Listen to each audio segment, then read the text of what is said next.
ఆకాశలింగం అంటే మీరు చిదంబరం వెడితే మీ దగ్గర మారేడు దళాలతో ఉన్నటువంటి మాలలు తీసుకుంటారు, తీసుకెళ్ళి ఓ గోడ మీద వేస్తారు. వేస్తే పాపం కొంచెం తెలియని వాళ్ళు ఏం చేస్తారంటే శివలింగం ఎక్కడండి, శివలింగం ఎక్కడండి అని ఇలా ఇలా చూస్తూ ఉంటారు. చూస్తుంటే ఆఖరికి వాళ్ళు ఇంకా పదండి అయిపోయింది పూజ అంటారు.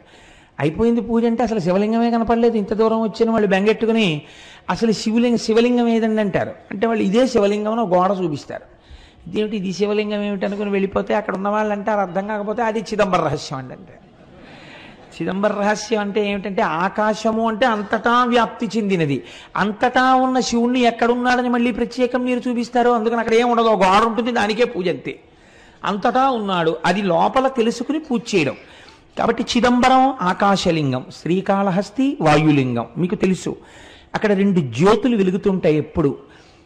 మనకి సైన్స్లో ఏమిటంటే ఆక్సిజన్ లేకపోతే దీపం నిధనం అయిపోతుంది అని. అందుకని విదేశీయులకి ఎంతసేపు కూడా మనకి ఉన్నటువంటి ఆరాధనా విధానాన్ని వాళ్ళు హేతువుని చూడడానికి ప్రయత్నించేవారు. కాబట్టి విదేశీ పరిపాలనలో ఏం చేశారంటే శ్రీకాళహస్తిలోకి గాలి రాకుండా దేవాలయాన్ని మూసేశారు.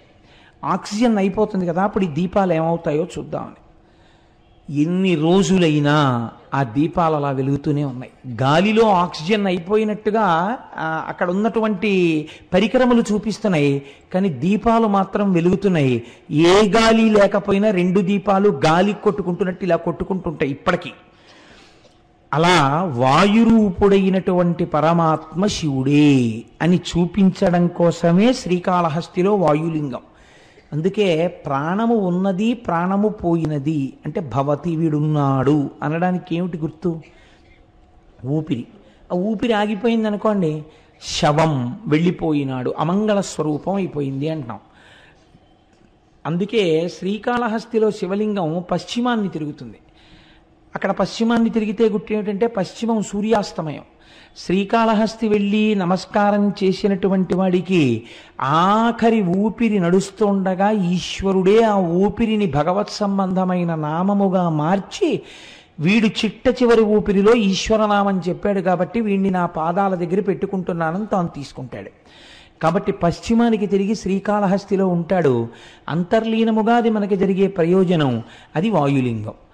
కాబట్టి కంచియందు పృథివీలింగం, జంబుకేశ్వరంలో జలలింగం, చిదంబరంలో ఆకాశలింగం, శ్రీకాళహస్తిలో వాయులింగం. పంచభూత లింగాలుగా చూడండి. పోనందాక తిరువణ్ణామలై అంటే అరుణాచలానికి వస్తే అగ్నిలింగం. ఇప్పుడు మీరు ఒక్క విషయాన్ని గమనించండి. పృథివీలింగం అంటే మీకు తెలుస్తోంది పృథివీ, జలలింగం అంటే తెలుస్తోంది నీరు, ఆకాశలింగం అంటే తెలుస్తోంది ఏమీ లేకుండా అంతటా పరమాత్మ ఉన్న స్థితి. అలాగే మీకు వాయులింగం తెలుస్తోంది దీపముల కదలిక చేత. అప్పుడు అగ్నిలింగం అన్న దగ్గర ఏది ఉండాలి? అగ్నిహోత్రం ఉండాలి కదండి. మీరు అరుణాచలంలో శివలింగం దగ్గరికి వెళ్ళి దర్శనం చేసుకున్నారనుకోండి, ఏ ప్రశ్న వేయాలి గురువుని శిష్యులు? అయా కంచి వెడితే పృథ్వీలింగం ఉందండి, మిగిలిన చోట్ల భూతములు తెలుస్తున్నాయి, మరి ఇక్కడ కూడా అగ్నిహోత్రం ఉండాలి కదండి, ఇక్కడ అగ్నిహోత్రం లేదు కదా, మరి ఇది అగ్నిలింగం అని ఎలా పిలుస్తారు అని అడగాలి కదా. ఇక్కడ రాశీభూతమైన జ్ఞానాగ్ని, అది జ్ఞానాగ్నియే. అందుకే స్కాంద పురాణం అంది జీవి యొక్క ప్రయాణాన్ని, మనుష్య ప్రయాణం అనకండి, జీవుడు లోపల ఉన్న జీవుడు ఎన్ని దేశముల నుండి నే వచ్చినానో నిన్న విన్నారు కదా. ఇదేంటి, ఎందరో రోతల్లులెందరో తండ్రులెందరో తన వారులెందరో సుతులు, ఎంతమంది అయ్యారో ఇప్పటికీ. కాబట్టి ఈ జీవయాత్ర వెళ్ళిపోతూనే ఉంది. ఏ దేశమున నుండి ఈ చటకు వచ్చి తినో, ఏ అమెరికాలో పుట్టామో భోగదేశాల్లో, అదృష్టం కొద్దీ ఇప్పుడు కర్మభూమిలోకి వచ్చాం, పుణ్యభూమిలోకి. ఎక్కడి నుంచి ఇక్కడికి వచ్చానో, మళ్ళీ ఈ చట నుండి నే పోదు ఏ దేశమునకు, మళ్ళీ ఎక్కడికి పోతాము. కాబట్టి జీవకోటి యాత్రలో ఒక అడ్డంగా గీత పెడతారట. ఏమా గీత అంటే అరుణాచల ప్రవేశమునకు పూర్వము, అరుణాచల ప్రవేశము తదనంతరము. అరుణాచలేశ్వరుడు దర్శనం పెట్టరు, మీరు జాగ్రత్తగా గుర్తుపెట్టుకోండి. అరుణాచల ప్రవేశమునకు పూర్వము, అసలు అరుణాచలంలోకి ప్రవేశించాడా ఇది చూస్తారు. రెండవది అరుణాచల ప్రవేశమునకు తరువాత, అరుణాచలంలో ఒకసారి ప్రవేశిస్తే ఆ జీవి యొక్క జీవితం ఇంకొకలా ఉంటుంది. అక్కడి నుంచి గీత కొట్టి ఇంకోలా చూస్తారు. కాబట్టి అందరూ అరుణాచలంలోకి ప్రవేశించలేరు. ఇది ఒక సిద్ధాంతం ఉంది. అయితే నాకు దీని గురించి కించిత్ అనుమానం ఉండేది. ఇది ఎప్పుడో ఉంటుంది కదా, ఇప్పుడు రైళ్ళు వచ్చేసాయి, బస్సులు వచ్చేసాయి, అనేకం వచ్చేసాయి, ఇప్పుడు కూడా అలా ప్రతిబంధకాలు ఉంటాయా అని నాకు అనుమానం ఉండేది. నేను మొట్టమొదటిసారి అరుణాచలం వెళ్ళినప్పుడు, ఈ సభలో ఎవరైనా ఉన్నారో లేరో నాతో వచ్చిన వాళ్ళు, శంకరం గారు ఉన్నారేంటే మీరు సాక్ష్యం అయితే, నాకు ఈ అనుమానం ఉండేది. చిత్రం ఏంటంటే, మేము చెన్నై నుంచి అరుణాచలం వెడుతుంటే వ్యాన్ బరస్ట్ అయిపోయింది. బరస్ట్ అయిపోతే దిగిపోయి కూర్చున్నాం. వాడు వెళ్ళి టైర్లు తెచ్చి మళ్ళీ టైర్లు మార్చాడు. మళ్ళీ కొంచెం దూరం వెళ్ళింది, మళ్ళీ బరస్ట్ అయిపోయింది. చీకటి పడిపోతోంది. రోడ్డు మీద నిలబడిపోయాం. మేము అరుణాచలంలోకి ప్రవేశించలేదు. అప్పుడు నాకు అర్థమైంది, ఎన్నున్నా అరుణాచల ప్రవేశానికి ఈశ్వర అనుగ్రహమే కారణం కావాలి అని. అప్పుడు రోడ్డు మీద కూర్చుని భగవన్నామాలు చేశాం. చేసిన తర్వాత చిత్రం ఏంటంటే, ఇంకా ఆగకుండా వ్యాన్లో అరుణాచలం వెళ్ళిపోయి. కాబట్టి అప్పటికీ ఇప్పటికీ అది సత్యమే. ఈశ్వరుడు మాకు వెంటనే వచ్చిన అనుమానాన్ని నివృత్తి చేసేసాడు. కాబట్టి అరుణాచలం అంత పరమపావనమైనటువంటి క్షేత్రం. అయితే ఏమంటే అది కేవలము జ్ఞానాగ్నియేనా? మరి పంచభూతములలో అగ్నికి అప్పుడు ఇంకొక లింగం ఉండాలి కదా అని మీకు అనిపించవచ్చు. చాలామంది పెద్దలు ఏం చెప్తారంటే ఇది సత్యమే. అరుణాచలంలో ఉన్నటువంటి శివలింగమునకు కొంచెం దగ్గరగా కూర్చుంటే అంతరాలయంలో నీకు ఉక్క పోసేసి చెమటలు పట్టేసి ఏదో కొంచెం వేడితోటి సతమతం అయిపోతున్నట్టుగా అనిపిస్తుంది. అది చాలా తీవ్రమైన అగ్ని అనుకోండి, మీరు తట్టుకోలేరు సెగ. అందుకని ఈశ్వరుడు అగ్నిహోత్రము తానే అని అలా నిరూపిస్తూ ఉంటాడు. అటువంటి పరమపావనమైనటువంటి క్షేత్రము ఆ తిరువణ్ణామలైలో ఉన్నటువంటి అరుణాచలేశ్వరుడు. అయితే ఈ అరుణాచలం గురించి ప్రత్యేకముగా నేను ప్రస్తావన చేస్తాను ఇవాళ. రేపు భగవాన్ రమణుల గురించి ప్రస్తావన చేస్తాను అనడం వెనకాతల ఒక ఆర్తి ఉంది. ఎందుకు నేను దాని గురించి ప్రత్యేకం ప్రస్తావన చేస్తాను అని అనవలసి వచ్చిందంటే, మనకి ఒకానొకప్పుడు శంకరుణ్ణి దేవతలు మనుష్యులు అందరూ ప్రార్థన చేస్తే ఆయన ఇచ్చినటువంటి వరములుగా 4 చెప్తారు. దర్శనాత్ అభ్రసదసి, చిదంబరమునందు జ్ఞానముతో దర్శించుట, అంతటా ఈశ్వరుడు ఆకాశరూపుడయ్యున్నాడు అని దర్శనం. అదంత జ్ఞానంతో దర్శనం చేయడం అందరికీ కుదురుతుంది, కుదరకపోతుంది. కాబట్టి ఈశ్వర ఇంకొక మాట చెప్పన్నారు, దర్శనాద్దభ్ర సరసి, చేత కాకపోతే జననాత్ కమలాలయే. కమలాలయే అంటే తిరువారూరు. నువ్వు కమలాలయంలో పుడితే నీకు మోక్షం ఇస్తానన్నాడు స్వామి. చాలా బాగుంది కానండి, పుట్టడం మా చేతిలో ఉందా? ఎక్కడ పుడతాము? కాబట్టి అమ్మ కడుపులో ఉన్న నాకు అమ్మ ఎక్కడుందో ఏం తెలుసు, ఎలా పుడతాను? ఇంకొక మాట చెప్పండి అంటే ఆయన అన్నాడు, పోనీ పుట్టడం నీ చేతిలో లేదు, వృద్ధాప్యం వరకు వచ్చేసిన తర్వాత ఇంకా నా జీవనయాత్ర పూర్తయిపోతోందని నీకు తెలిసిపోతుంటుందిగా, బాధ్యత అయిపోయిందిగా, కాశీ వెళ్ళిపోతే ఏం చేస్తాను? జననాత్ కమలాలయే కాశ్యాంతో మరణాన్ముక్తి. కాశీలో ప్రాణం వదిలిపెట్టేస్తే మోక్షం ఇచ్చేస్తాను. ఎలా ఇస్తాడో మొన్న మీరు విన్నారు కదా విశ్వేశ్వరలింగంలో, కాశ్యాంతు మరణాన్ముక్తి అంటే వాళ్ళన్నారు, ఈశ్వర ఏమో ఈ లోపల వచ్చేస్తే, లేదా మేము కాశీలో ఉండగా మోక్షం వచ్చేటట్టుగా కాశీకి వెళ్ళేంతగా కుటుంబాల్ని వదిలి వెళ్ళగలిగినంత దృఢచిత్తము కలియుగంలో మాకు ఎలా ఉంటుంది? ఈ అనుబంధాలతో వేసారిపోతూ. కాబట్టి అలా వెడతామని నమ్మకం లేదు. ఇంకొక మాట చెప్పండి అంటే స్వామి అన్నారు, ఇంకా ఇంతకన్నా సులభం ఉండదు, ఒక్క మాట చెప్తాను, చెయ్యగలరా? స్మరణాత్ అరుణాచలే, పైకి అనక్కర్లేదు. అరుణాచల శివ అరుణాచల శివ అరుణాచల శివ అరుణ శివ అని మీరు అనక్కర్లేదు. స్మరణాత్, స్మరణము మనస్సుకు సంబంధించినది. మీరిక్కడ అరుణాచల శివుడు అని ఒకసారి తలుచుకుంటే చాలు, పాపరాశి ధ్వంసం చేస్తాను. పోనీ అలా తలుచుకోగలవా? ఇది కూడా కుదరదన్నారు అనుకోండి, ఇంకా నేను మిమ్మల్ని ఉద్ధరించలేనని ఈశ్వరుడితో అనిపించుకోకూడదు కదా, అందుకని తప్పకుండా అన్నారు. స్మరణాత్ అరుణాచలే, కేవలము స్మరించినంత మాత్రం చేత పాపరాశిని ధ్వంసము చేయగలిగినటువంటి క్షేత్రము అరుణాచల క్షేత్రము. ఇక్కడ ఒక గమ్మత్తుంది. మీకు భారతదేశం మొత్తం మీద ఎక్కడా లేనటువంటి రీతిలో అరుణాచలంలో పరమశివుడు 3గా కనపడుతూ ఉంటాడు అని పురాణం చెప్తుంది. 3గా. ఇందులో అరుణాచలం వెళ్ళిన వాళ్ళు చాలామంది ఉన్నారని నేను అనుకుంటున్నాను. నాకు తెలియడం కోసం, సంతోషించడం కోసం అరుణాచలం వెళ్ళిన వాళ్ళు ఎంతమంది ఉన్నారో ఒక్కసారి చెయ్యెత్తండి సభలో. ఓ చాలామంది ఉన్నారండి వెళ్ళవలసిన వాళ్ళు. చాలా సంతోషం. ఈ మాట ఎప్పుడైనా ఈశ్వరుడు మనందరినీ కలిపి తీసుకెళ్ళుగాక అని సంకల్పం చేద్దాం. స్మరణాత్ అరుణాచలి. ఆ అరుణాచలం దాని గురించి శాస్త్రం ఒక మాట చెప్తుంది. అరుణాచల క్షేత్రమునందు శివుడు 3గా కనపడుతూ ఉంటాడు. అరుణాచలంలో ఒక పెద్ద పర్వతం ఉంది, దాని పేరే అరుణాచలము. అంటే అచలము అని కదండి, అచలం అంటే కొండ. ఒక పెద్ద కొండ ఉంది, దానికి ప్రదక్షిణం చేయాలంటే 14 కిలోమీటర్లు నడవాల్సి ఉంటుంది. ఆ కొండ శివుడే, కొండయే శివుడు అక్కడ. అందుకే మీరు చూస్తే ఒక చిత్రమైన బోర్డులు కనపడుతుంటాయి. Absorbed in to the lotus feet of Arunachala అని ఉంటాయి. రమణాశ్రమంలో అక్కడే ప్రాణాలు విడిచిపెట్టేసిన వాళ్ళని సమాధులు చేస్తే అక్కడ బోర్డులు పెడతారు, వీళ్ళ పేరు ఇది, absorbed in to the lotus feet of Arunachala అంటారు. అరుణాచల పాదములు అని పిలుస్తారు ఆ కొండ కింద ఉన్నటువంటి భాగాన్ని. ఆ కొండకి ప్రదక్షిణం చేస్తారు.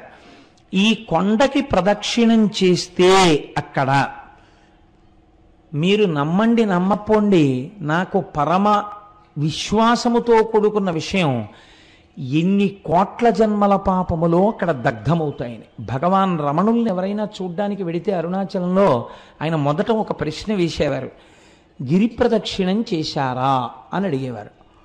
వాళ్ళు మళ్ళీ ఓ గంట పోయాక కనపడేవారు, భగవాన్ మీరు చెప్పినట్టుగా గిరి ప్రదక్షిణానికి వెళ్ళొచ్చాం అనేవారు.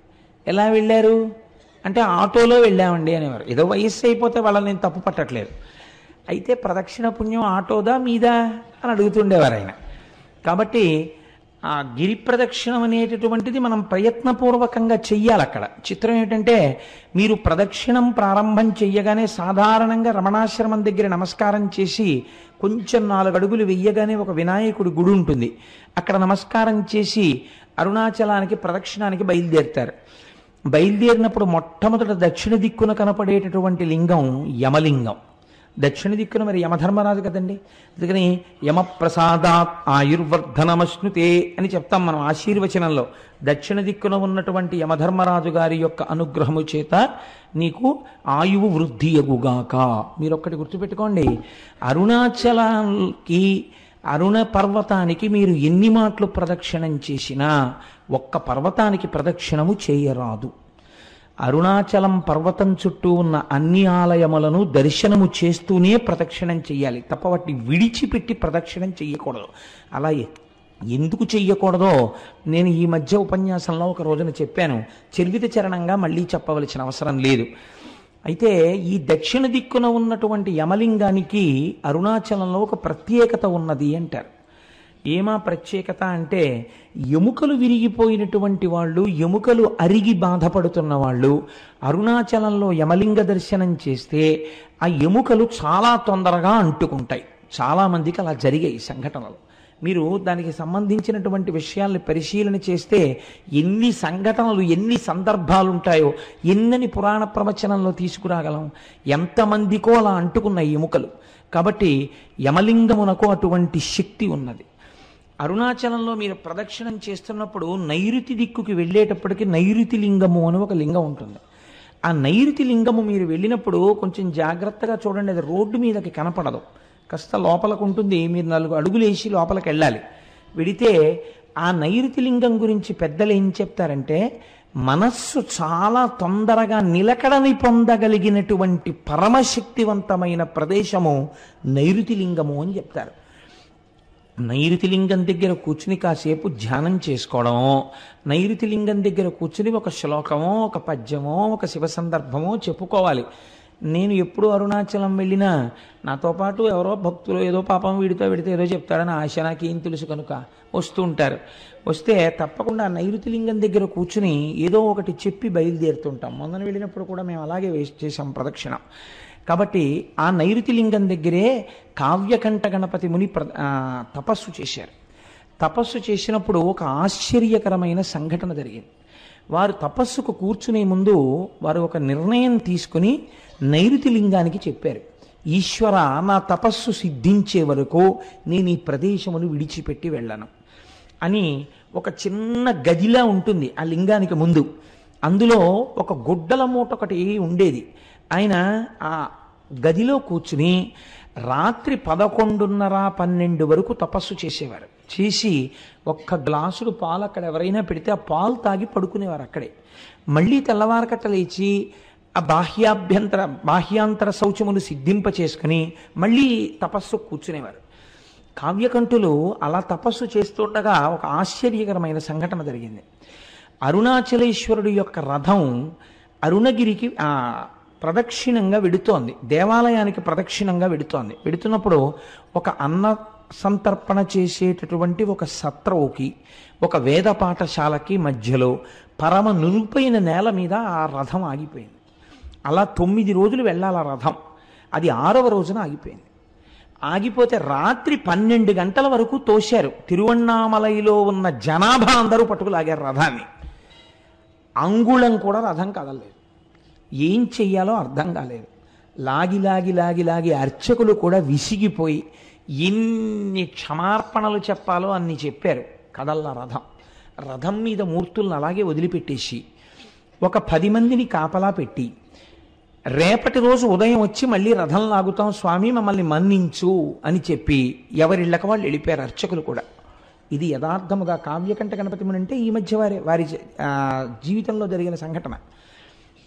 రాత్రి 12 గంటలకి కావ్యకంఠ గణపతి ముని పడుకున్నారు. పడుకుంటే అరుణాచలేశ్వరుడికి అర్చకత్వం చేసే ప్రధాన అర్చకుడు ఆయనకి స్వప్నంలో దర్శనమిచ్చాడు. ఇచ్చి, ఈశ్వరాజ్ఞ చేత రథం ఆగిపోయింది, ఈశ్వరుడు ఏం కోరుకుంటున్నాడంటే మీ యొక్క తపస్సుని లోకమునకు తెలియచెయ్యాలనుకుంటున్నాడు, మీ వాక్కు యొక్క ప్రామాణ్యము తెలియచెయ్యాలనుకుంటున్నాడు. అది అసలు రహస్యం.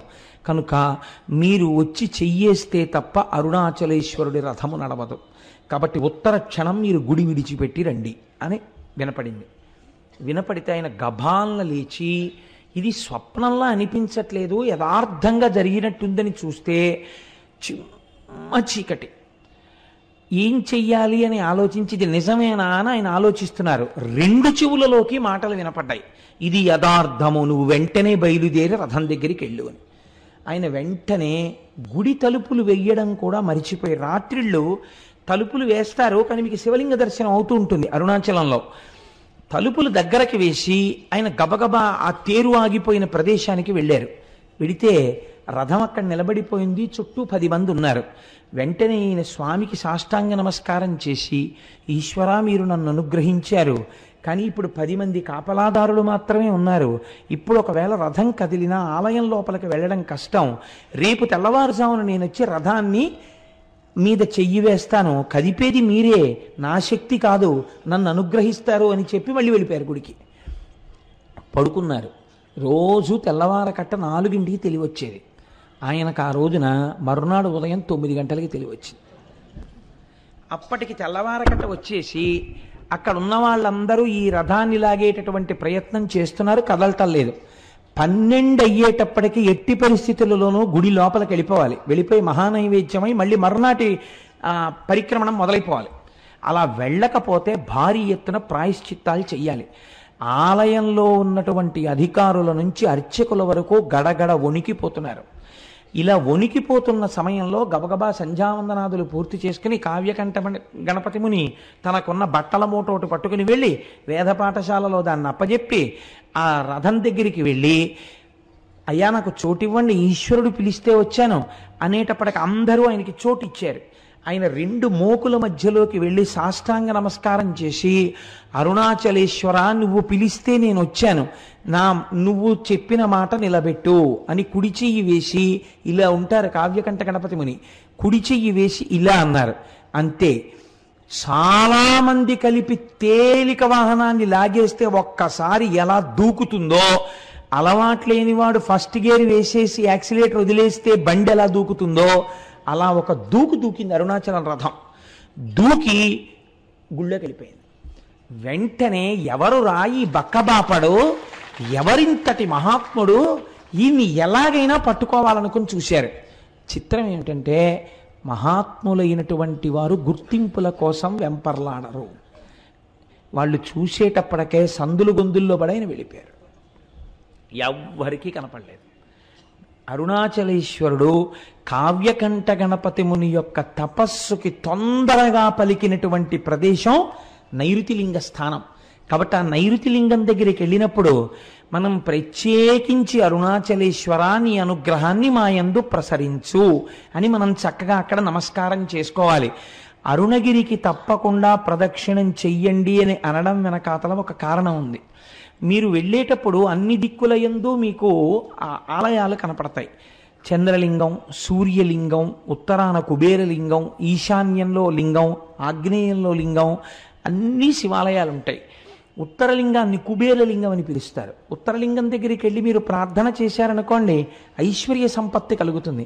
మీరు చూడండి, సాధారణంగా మనకి ఆశీర్వచనం చేస్తారు. మీరు ఏదైనా ఒక పెద్ద పూజ కానీ, ఇష్టి కానీ, వ్రతం కానీ పూర్తి చేశారనుకోండి, ఆశీర్వచనం చేసేటప్పుడు ఒక మాట చెప్తారు. ఏదో నైరుతి దిగ్భాగే వరుణో దేవత వరుణ ప్రసాదాత్ పుత్రపౌత్రాభివర్ధనమశ్నుతే. ఆ నైరుతి దిక్కున ఉన్నటువంటి ఏదో పశ్చిమ దిగ్భాగే, పశ్చిమ దిక్కున ఉన్నవాడు వరుణుడు, ఆ వరుణుని యొక్క అనుగ్రహము చేత ఈయనకి పుత్రపౌత్రాభివృద్ధి కలుగుగాక అని. అలాగే మనకి మహన్యాసం చేసేటప్పుడు మనం ఇలా వెనక్కి తిరిగి ఓ నమస్కారం, ఇలా ఓ నమస్కారం, ఇలా ఓ నమస్కారం, ఇలా ఓ నమస్కారం అర్చక స్వామి చేస్తుంటారు. ఆయన్ని చూస్తూ ఆయన ఎడి తిరుగుతున్నాడో అలా మనం ఇలా ఇలా ఇలా తిరుగుతూ ఉంటాం తప్ప మంత్రంతో సమన్వయం మనకి జరగదు లోపల. ఎందుకంటే మనకి సరిగ్గా అర్థం కాదు, అలా అర్థమయ్యేటట్టు చెప్పేవాళ్ళు లేరు. కాబట్టి ఏమైపోతుందంటే ఉట్టినే పాపం అలా అలా తిరుగుతుంటాడు కదా, ఆయన భక్తి అయింది. కానీ మీకు తెలియకుండానే మీరు అరుణగిరికి ప్రదక్షిణం చేసేటప్పుడు అన్ని దిక్కుల నుండి మీరు ఏం కోరుకుంటున్నారో అవి ఇయ్యగలిగినటువంటి దిక్పాలకులకు శాసకుడై ఉన్నటువంటి పరమశివుని యొక్క దర్శనం మీకు అన్ని దిక్కులా కలుగుతుంది. కలగడం వల్ల ఇహమునందు మీకు సమస్త సమృద్ధి కటాక్షింపబడుతుంది. కాబట్టి అరుణాచల లింగానికి, అరుణాచలేశ్వరుడికి ఆ కొండకి ప్రదక్షిణం చెయ్యడంలో అంత విశేషమైన ప్రాముఖ్యం. కొన్ని చెప్పకపోతే నాకు కడుపుబ్బ తీరదు, అదొక విర్రి నాకు. కాబట్టి చెప్తాను, ఇది కూడా చెప్పాలా అని అనుకోకండి. మనం పశ్చిమ దిక్కుకు వెళ్ళినప్పుడు ఆది అన్నామలై అని ఒక క్షేత్రం ఉంటుంది, ఒక దేవాలయం, శివాలయం ఉంది. ఆ ఆది అన్నామలై క్షేత్రం దేవాలయం దగ్గరికి వెళ్ళేటప్పటికే ఈసారి మేము కనుమ పండుగ నాడు వెళ్ళాం. చక్క పెద్ద పెద్ద ముగ్గులేసి గొబ్బిళ్ళు పెట్టి గుమ్మిడి పూలు పెట్టారు. పెడితే మా వాళ్ళు వచ్చిన భక్తుల్లో కొంతమందికి మంచి మంచి పాటలు వచ్చు, గొబ్బిళ్ళ పాటలు. ఆ గొబ్బిళ్ళ పాటలు పాడుతుంటే మాతో వచ్చిన వాళ్ళందరూ ఆ గొబ్బిళ్ళకి చక్కగా నాట్యం చేస్తూ కన్నెపిల్లలకి మంచి భర్తలు రావాలని ప్రదక్షిణాలు చేయించి పాటలు పాడించి ఎంత ముచ్చట్లాడామో, ఎంత సంతోషం పడ్డామో శివుడి సన్నిధానంలో ఆ పండగ చేసుకుంటూ. అసలు కనుమ అంటే మీరు అరుణాచలంలో చూడాలి. పశువుకి పూజ కదండి. పశు రూపంలో నిలబడిన వాడెవరు? నందీశ్వరుడు. మీరు చూసి తీరాలి. మొన్న కనుమ పండుగ నాడు నాతో వచ్చిన వాళ్ళందరూ ఇక్కడే ఉన్నారు. వీళ్ళందరూ అయితే ఎంత పొంగిపోయారంటే, కోటేశ్వరరావు ఎలాగో శివమహాపురాణం జరుగుతోంది కదా, మా అచ్చయ్య శాస్త్రి గారు అయితే ఎంత ముచ్చట పడిపోయారంటే, కోటేశ్వరరావు నేను పెద్ద నందించి ఏం చేస్తాను, కనుమ నాడు మన అందరం ఇక్కడ చేసినట్టే అలంకారం చేద్దామా అండి అని అడిగారు. మీకు చిత్రం తెలుసా? అరిసెల దండల దగ్గర నుంచి, కజ్జికాయల దండల దగ్గర నుంచి, 5 స్టార్ చాక్లెట్ల దగ్గర నుంచి, కాయగూరల దగ్గర నుంచి, ఏమ్మా పాప్కారం దండల దగ్గర నుంచి నందీశ్వరుడికి అలంకారం చేసేస్తారు. చక్కగా శీకాకాయ రసంతో ఆయనకి అభిషేకం చేసి రుద్రంతో కడిగి తెల్లవారకట నుంచి ఉంటే అవి కూడా చూడొచ్చు. చక్కగా స్వామికి అభిషేకం చేసి తైలమర్దనం చేసి అలంకారం చేస్తారు. చూసి తీరాలి. ఏమో ఈశ్వరుడు అనుగ్రహిస్తే సర్వసమర్థులైన వాళ్ళు గోపాలకృష్ణ గారు, దొరగారు, ఇలాంటి వాళ్ళు అందరూ ఉన్నారు కాబట్టి ఇక్కడ నానాజీ గారును నందికేశ్వర చరిత్ర చెప్పినప్పుడు నందీశ్వరుణ్ణి అలా అలంకరించే ప్రయత్నం చేద్దాం ఒకసారి. ఇక్కడ మేము ఒక్కళ్ళమే అనుభవించడమే, మీరు కూడా అలా నందీశ్వరుణ్ణి ఎలా అలంకారం చేస్తారో చూద్దురు. కానీ అక్కడ చూడగానే ఆ రోజున నాతో పాటు ఉన్న వాళ్ళందరూ రిజర్వ్ చేసేసుకున్నారు. జంతికల దండలు మావంటే, చెగోడీల దండలు మావంటే, కజ్జికాయల దండలు మావంటే వాళ్ళు చూశారు కాబట్టి వాళ్ళు అవన్నీ రిజర్వ్ చేసుకున్నారు కూడా. కాబట్టి అన్నమాట ఉత్తినేందుకు పోవాలి, వాళ్ళ అలంకారం కూడా చేస్తారు. నందికేశ్వర చరిత్ర చెప్పిన రోజున వీలైతే బసవయ్యని మనం ఇక్కడ అలా అలంకారం చేసి ప్రదక్షిణం చేసి నమస్కరిద్దాం. కనుక ఏమిటో ఎటు నుంచి ఎటుపోతుందో ప్రసంగం. నైరుతి దిక్కున ఉన్నటువంటి ఆ స్వామి యొక్క దర్శనము కావ్యకంఠ గణపతి మునికంతటి కటాక్షాన్ని అనుగ్రహించింది. ఆ అరుణాచలేశ్వరుడికి చేసినటువంటి ప్రదక్షిణం మనకి ఇహమునందే కాదు పరమనందు సుఖాన్ని మోక్షమును కూడా ఇవ్వగలదు. ఎందుకు ప్రదక్షిణం చెయ్యాలి? కేవలం కాళ్ళతో నడిస్తే పాపం పోతుందా? అలా ఎలా పోతుందని అడిగేవారు. అడిగితే భగవాన్ రమణులు ఒక మాట చెప్తుండేవారు. వారు చెప్పినది సాధికారికం కదా. ప్రదక్షిణం అనగా సమస్త పాపరాశిని ధ్వంసము చేయుట. నేను అరుణగిరికి ప్రదక్షిణానికి బయలుదేరుతున్నాను అని మీరు అన్నారనుకోండి, అని స్నానం చేసి ప్రదక్షిణ ప్రారంభం చేస్తూ నమస్కారం చేసుకుంటున్నప్పుడు ఏమంటారు? ఈశ్వర, ఈ ప్రదక్షిణం ఏ విఘ్నం లేకుండా నా ఒంటి యందు శక్తి నిలబడి నేను చక్కగా చేసుకునేటట్టు అనుగ్రహించు అని మీరు మొదటి అడుగు తీసి ఇలా వెయ్యగానేట అంత పెద్ద స్థూల రూపుడైన పరమశివుడికి ప్రదక్షిణానికి మీరు ప్రయత్నపూర్వకంగా ఒక అడుగు పెట్టారు కనుక అడుగు ఇలా తీసి వెయ్యగానే పాపరాశిని ధ్వంసం చేసేస్తాట. పాపరాశిని ధ్వంసం చేసి ఈ అడుగు ఇలా వేసినప్పుడు వెనక అడుగు స్థిరంగా ఉంటుంది కదండి. మళ్ళీ రెండో కాలు ఇలా పైకి లేవగానే ఎవరు శివుడని నమ్మి మొదలు పెట్టారో వాళ్ళు ఏది జీవితంలో జరగాలని కోరుకుంటున్నారో దాన్ని ఇచ్చేస్తట. కాబట్టి పాపరాశి ధ్వంసమగుట, కోరిక తీరుట. క్షి అంటే మీరు ఈ జన్మలో అనుభవించవలసినటువంటి కష్టములకు సంబంధించినటువంటి పాపములు ధ్వంసం చేయడం అనేటటువంటిది కుదరదు. ఎందుకంటే మీకు ఇక్కడ ఈ జన్మకి అనుభవించవలసినటువంటి పాపం ప్రారబ్ధం అంటారు. దాన్ని విడిచిపెట్టేసినటువంటి బాణంతో సమానం. కాబట్టి మీకు ఇప్పటికి ఏర్పడిపోయి ఉన్నటువంటి ఆగామి ఫలితం ఏదుందో దాన్నంతటినీ ధ్వంసం చేసి రాబో జన్మలకి కూడా ఏర్పడవలసినటువంటిది ఈ జన్మలో బ్రహ్మగారి రాత చేత ఏర్పడబోతున్న దాన్ని కూడా ధ్వంసం చేస్తారట. అంటే ఇంకా అలా చేయడం వల్ల అరుణగిరికి ప్రదక్షిణం చేసినటువంటి వాడికి పాపము పుణ్యము ఉండదు కనుక వాడు మోక్షమునకు అధికారి అగుచున్నాడు. కాబట్టి అరుణగిరికి ప్రదక్షిణం చెయ్యడం అనేటటువంటిది అంత పరమపావనమైన విషయమని, తప్పకుండా గిరి ప్రదక్షిణం చెయ్యాలని మనకి మహానుభావుడైనటువంటి భగవాన్ రమణులు నిర్దేశించిన విషయం, స్కాంద పురాణం నిర్దేశించినటువంటి విషయం. అయితే చిత్రం ఒకటి ఉంది. అరుణాచలంలో 3 యోజనముల దూరము వరకు ఏ విధమైనటువంటి దీక్షకి సంబంధించిన నియమములు లేవు. మీకు శ్రద్ధ అని ఒక వాక్యం ఉంటుంది పురాణంలో. పురాణమే కాదు, మీరు శృతి యందు కూడా శ్రద్ధ అని ఒక మాట వాడతారు. శ్రద్ధ అంటే ఏమిటో తెలుసా అండి? నీకు ఇక్కడ నీవు ఇలా ఉండవచ్చు అన్నప్పుడు నమ్మి మీరు అలా ఉండాలి అని శాస్త్రం అంటుంది. మీరు ఇలా ఉండు అని చెప్పినప్పుడు నేను అలా ఉండను అని మీరు అన్నారనుకోండి, మీ అంత మీరుగా కొన్ని సిద్ధాంతాలని తీశారనుకోండి, అది ఆ క్షేత్రము యొక్క ప్రమాణమును అవమానించుట, చెయ్యకూడదు. అందుకే రమణులంతటి వారు అమ్మగారు నేను ఇక్కడ ఉల్లిపాయలు తిన్నంటే ఈవిడ ఉల్లిపాయ తింటే ఈవిడ మోక్షానికి అడ్డొస్తుందిట అనేవారు.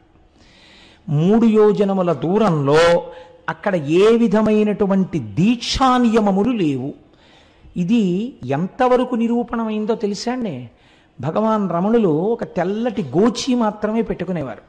వారు గోచి పెట్టుకుని స్కందాశ్రమంలో ఉండగా ఒకానొకప్పుడు శృంగేరి పీఠం నుంచి కొంతమంది పండితులు వచ్చి అయ్యా మీరు వివాహం లేదు, మీకు సంసారం లేదు, మీరు సన్యాసి యొక్క జీవితాన్నే గడుపుతున్నారు, కాబట్టి మీరు కనీసంలో కనీసం పోనీ కాషాయాంబరములను ధరించకపోయినా పెట్టుకున్నటువంటి గోచి తెల్లది కాకుండా కాషాయం రంగు గోచి పెట్టుకుంటే బాగుంటుంది. అందుకే జ్ఞానముతో నిండినటువంటి వారు కాబట్టే సన్యాసి శరీరాన్ని విడిచిపెడితే ఇక దహనం చేయరు. అది జ్ఞానాగ్నితో కూడిన శరీరం కాబట్టి భూస్థాపితం చేస్తారు. కాబట్టి ఇప్పుడు మీరు కాషాయముతో ఉన్న గోచి పెట్టుకోండి అని అడిగారు. అడిగితే భగవాన్ నవ్వి అన్నారు, అలా కాదు, ఈ అరుణాచలం కొండకి 3 యోజనముల వరకు ఏ దీక్షకు సంబంధించిన నియమము లేదు, కాబట్టి తెల్లటి గోచి పెట్టుకున్నా దోషం లేదు అన్నారు. అంటే వాళ్ళు అన్నారు, మీరు అలా కాదు, కొంచెం ఆలోచించండి, మీరు నడుపుతున్న జీవితానికి తెల్లటి గోచి పెట్టుకోవడం అంత బాగులేదు, కాషాయం గోచి పెట్టుకుంటే బాగుంటుంది అని వారు భోజనానికి కిందకి దిగి వెళ్ళిపోయారు. ఎక్కడ నుంచి వచ్చాడో ఒక పరమ వృద్ధుడు ఒక ఆయన ఒక పుస్తకాల మూట మోసుకొచ్చాడు, రమణుల దగ్గర పెట్టాడు. నేను ఇప్పుడే స్నానం చేసి వస్తాను, ఈ పుస్తకాల మూట చూస్తుండు అని చెప్పి వెళ్ళిపోయాడు. శృంగగిరి నుంచి వచ్చినటువంటి పండితులు కిందకి వెళ్ళి స్నానం చేసి భోజనం చేసి మళ్ళీ కొండ మీదకి వచ్చారు రమణుల దగ్గరికి. వచ్చేటప్పటికి పుస్తకాల మూట అక్కడుంది, పైనున్న పుస్తకం ఎగురుతోంది. ఎగురుతున్న పేజీ దగ్గర ఏమిటి పుస్తకాలు అని వాళ్ళు ఇలా పేజీ మీద చెయ్యి వేసి చూశారు. చూస్తే దాని అనువాద పద్యాన్ని మీకు నేను వినిపిస్తున్నాను. అందులో ఉంది, యోజనంబులు 3 నిచట వాసమొనరించు వారగు వరనరులకు ఉండకుందను దీక్షాదులొకటి అయిన ఆశరహిత మత్సాయుజ్య ప్రాప్తి సిద్ధ ఈశుడగు నాయాజ్ఞచే నెలమిమీరా. ఇది ఈశ్వరాజ్ఞ, ఇక్కడ దీక్షా నియమములు ఏమీ లేవు.